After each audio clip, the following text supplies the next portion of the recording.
Right, let's expand the conversation. We're now joined by Wits University emeritus professor and research consultant Susan Booysen. A very good evening to you.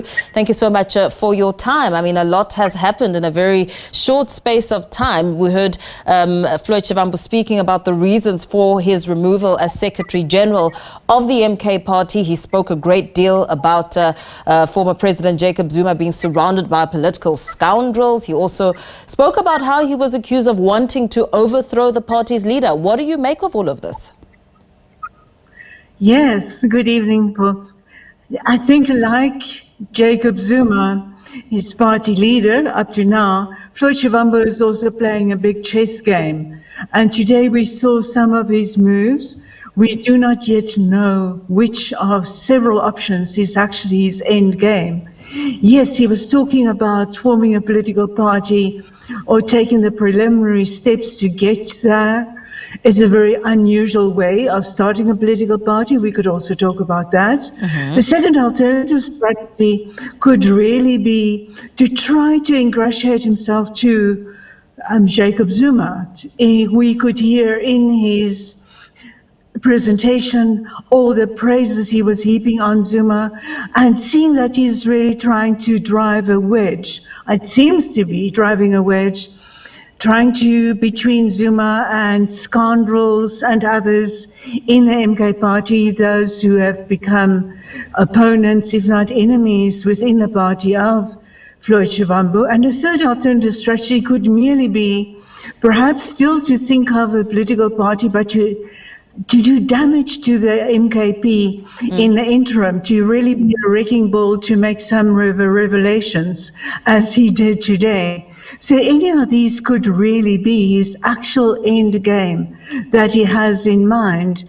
We just see the moves on the surface today.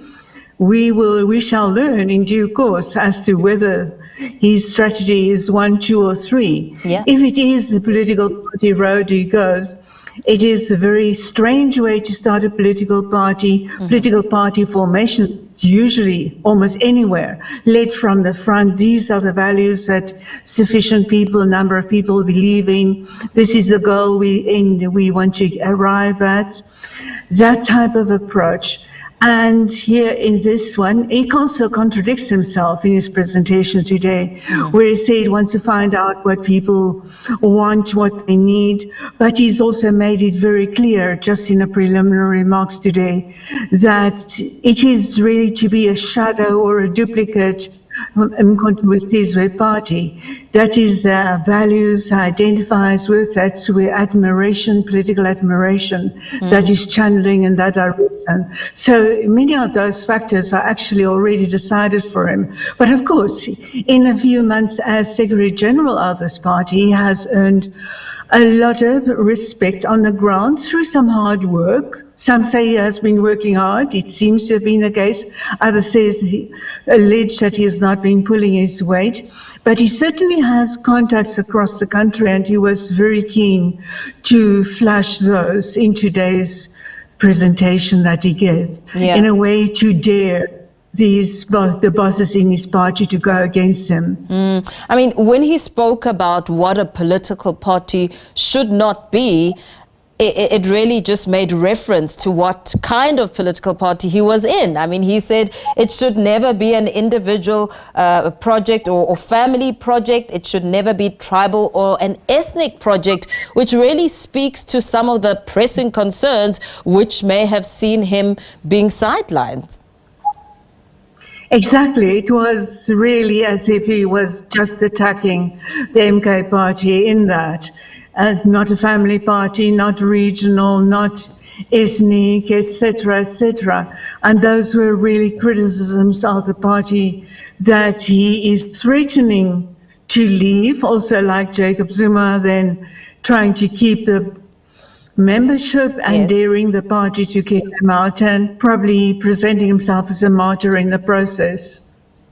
Some have even suggested that his removal is part of a succession battle in the MK party as we look to what has been happening over the past few months. I mean, we've heard Zuma himself saying that, there are unhappy members who want to protest over the decision to remove Shivambu as Secretary General. Some senior members have even gone as far as arguing that removing him was a calculated strategic decision, while others are talking about the tribal loyalties. How far can one think beyond the Bushiri visit?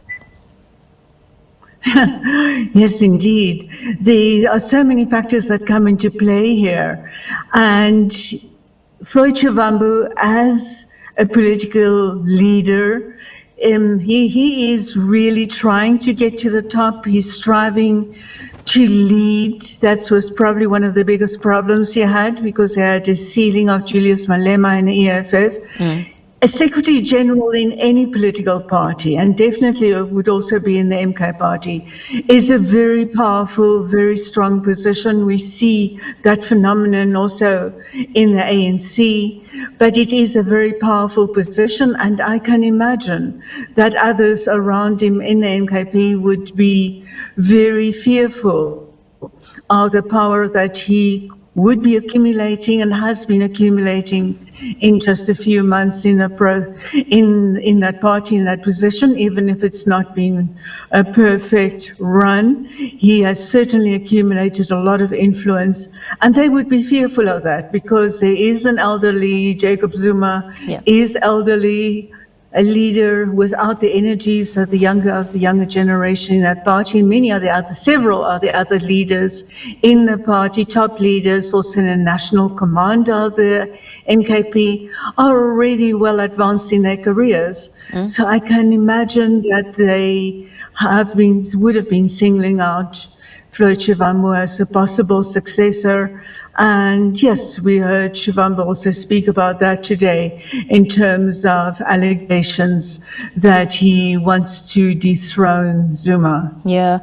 You spoke about the very unusual step when one has to think of whether or not they should form a political party.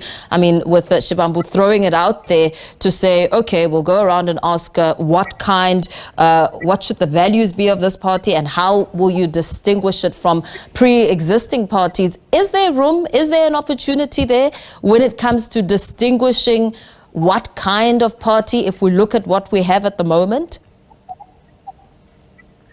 Well, it's already a very congested terrain. Yeah. But we also know that the parties that there are, MK party has been growing in the last elections. ANC, EFF have not. If we look at that corner of the political field, not of the total party political field in South Africa, but it is a congested terrain. But then if EFF and ANC, if neither of them had been growing, and the MK party is a very fragile, volatile party in the sense that it is so centered around one leader, and one elderly leader, one who's not always so active even in his own party anymore, then one can imagine that there is space in that field. We know that there isn't an obvious successor that is stepping into the ANC space. So one can imagine that Floyd Shivambu would have been taking a very calculated guess, if not made a specific calculation here, that there is space for that. And we can see the slogan that he's also started with today, economic freedom in our lifetime. That's not a new slogan, but that could be a suggestion, indication as to the direction he might be going. Very well. Thank you so much for speaking to us this evening and giving us a sense of that developing story. We were joined there by Wits University emeritus professor and research consultant Susan Booysen.